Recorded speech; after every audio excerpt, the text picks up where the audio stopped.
The grass below is pretty green now. The trees are putting out their new growth, their new leaves. Even this, it's got pale green shoots coming out of the leaves. It's definitely spring, well on the way. Life is bursting out of everything. Birds are building their nests. Flowers are coming out in the woods. But life in Gilwen is slightly muted. People are at home. It's more like a Sunday, but like an old-fashioned Sunday where people stayed at home and just looked after their gardens or sat in with their children. Because we're supposed to be isolated. We're supposed to be staying at home, keeping away from people. Now, many of us will feel this because a lot of what happens in our life is about people. We depend upon people. We need people. We need people in order to feel normal. Being isolated takes away a lot of the things which makes our lives feel meaningful, or feel valued, or feel purposeful.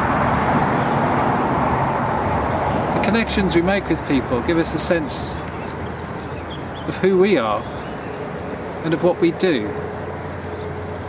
And therefore to not have that is a kind of loss.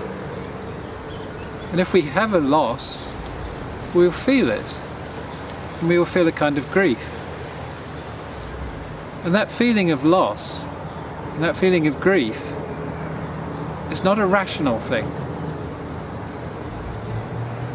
That's why grief can often take highly organised and rational people by surprise.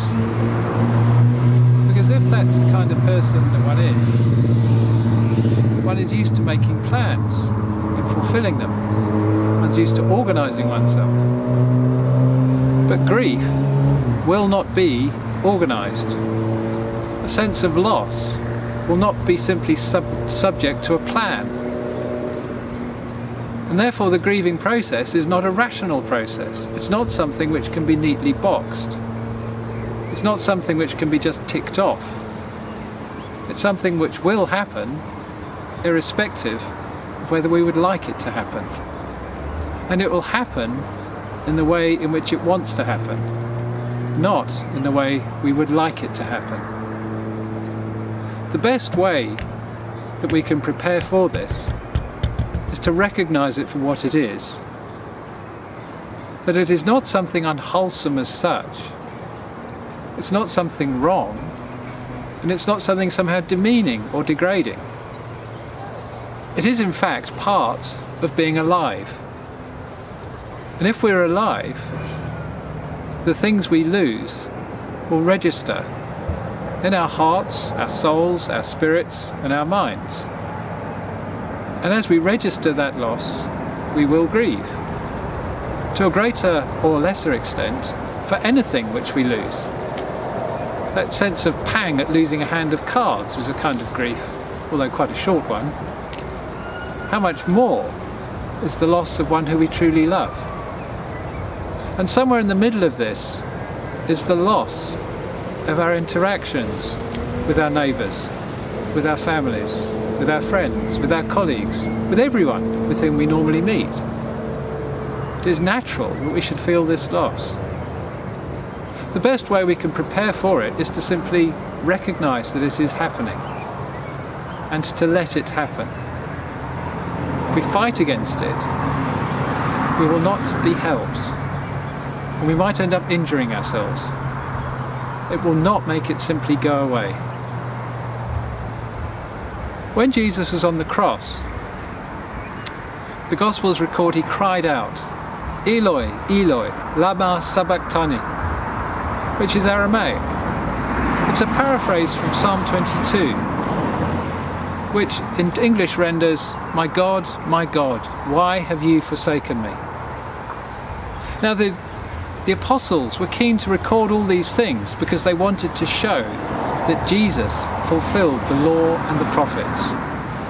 That is why we have 4 readings on a Sunday, that we have the completeness of the teaching of the apostles and the epistles and the Gospels, And we have the law and the prophets. We have the Psalms, the readings from Genesis, from Exodus, from Isaiah, or whatever other books of the Tanakh, of the Hebrew Scriptures, the Old Testament.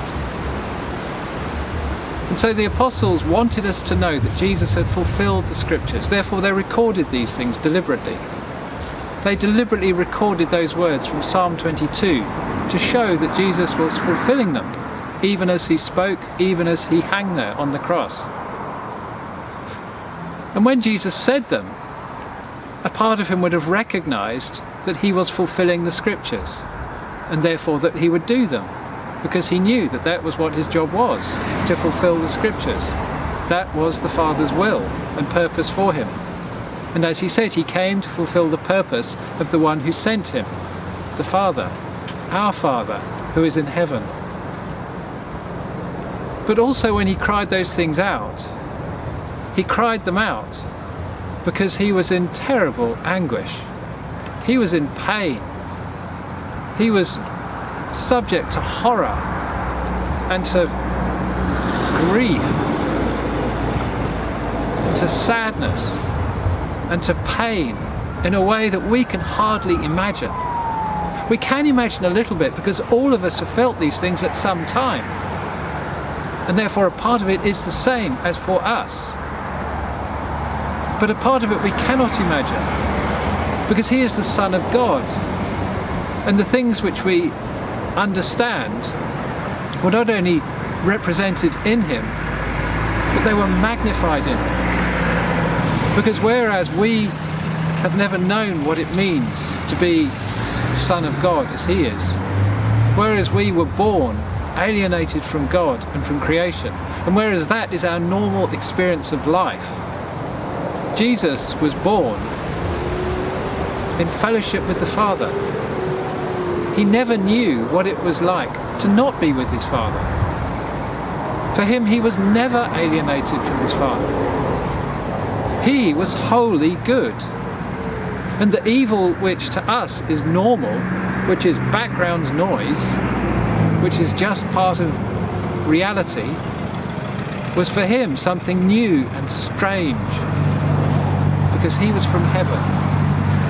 And therefore, just as he knew goodness which we have never known, goodness which we cannot imagine, goodness which we have never experienced, by contrast, he also knew evil which we have never known, which we cannot imagine, because he plumbed to the depths of evil, even as he had previously known the heights of goodness.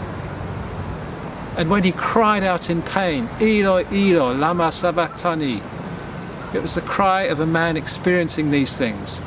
It was the cry of the Son of God experiencing these things. But as we feel fear and grief and sorrow and horror, we can know that Jesus has known these things too. He was there. And therefore we can know that he shares these things with us.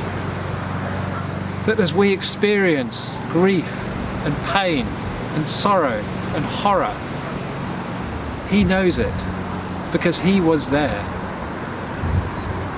But this doesn't just work in one direction. As we experience these things, we realize more of what Jesus knew. We understand better his suffering, his passion, and therefore we understand better what he has done. And therefore, in a peculiar, mysterious and profound way, we actually can have fellowship with him in pain and fear and sorrow and horror. The fellowship of suffering. For he suffered as we suffer, and therefore he shares it with us. And as he has done this, when we suffer, we can suffer with him, alongside him, as he suffered on our behalf. And many times over history of the Lord's friends, people who have known the Lord, people who have been holy, people who have been godly, people who have walked with him, they have shared this testimony of the fellowship of suffering which they have known. And in some ways this is the most profound and the most deep and the most meaningful fellowship we shall have with our Lord until we meet him in the flesh. And therefore, whatever we are going through, however terrible it seems, we can know that he is with us and that we are with him and that we share this fellowship with him as we go forward through life with all that that means to us.